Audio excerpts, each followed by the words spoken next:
എൻ്റെ അടുത്ത് ആരാണ് വന്നിരിക്കുന്നതെന്ന് കണ്ടോ? ഒരു കാക്ക. ഞാൻ ഷോപ്പിൽ ഇങ്ങനെ ഒറ്റയ്ക്ക് ഇരുന്നപ്പോഴത്തേക്ക് അതിന് പാവം തോന്നിയിട്ടായിരിക്കണമെന്ന് തോന്നുന്നു കേട്ടോ.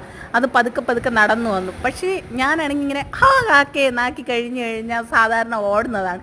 ഇതിനെ അങ്ങനെ ആക്കിയിട്ട് ഇത് ഓടിയില്ല കേട്ടോ. പാവം എന്നെ പേടിക്കാതെ വന്ന് എൻ്റെ അടുത്തിരിക്കുന്ന ഒരേ ഒരാളാണ്.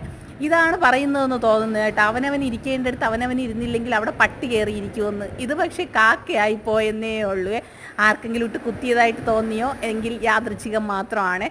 എന്തായാലും ഞാൻ ഓട്ടിച്ചിട്ടോ ഒന്നും അത് ഓടുന്നില്ല. എൻ്റെ കയ്യിൽ കൊടുക്കാനൊന്നുമില്ലായിരുന്നേ. ഞാനിങ്ങനെ ഉറക്കം തൂങ്ങി ഇരുന്നത് കൊണ്ട് ഇനി എന്നെ കൊത്തിയെടുത്തോണ്ട് പറക്കാനൊറ്റ വന്നതാണോ ആവോ. എന്നിട്ട് അതിന് കണ്ടിട്ട് ഇവള് തീരെ മോശക്കാരിയല്ലെന്ന് തോന്നിയത് കൊണ്ടായിരിക്കാം അത് പാവം ഇങ്ങനെ എന്നെ അടുത്ത് പേടിക്കാതെ വന്നിരിക്കുന്നത് കേട്ടോ. ഞാൻ ഒന്നും കൊടുക്കാനില്ല ബാബ എന്ന് വിളിച്ചിട്ട് അത് തിരിഞ്ഞു നോക്കാതെ അങ്ങോട്ട് നീങ്ങിയിരിക്കുകയാണ്. എന്തായാലും എന്നെ പേടിയില്ലാത്ത ഒരേ ഒരാളെങ്കിലും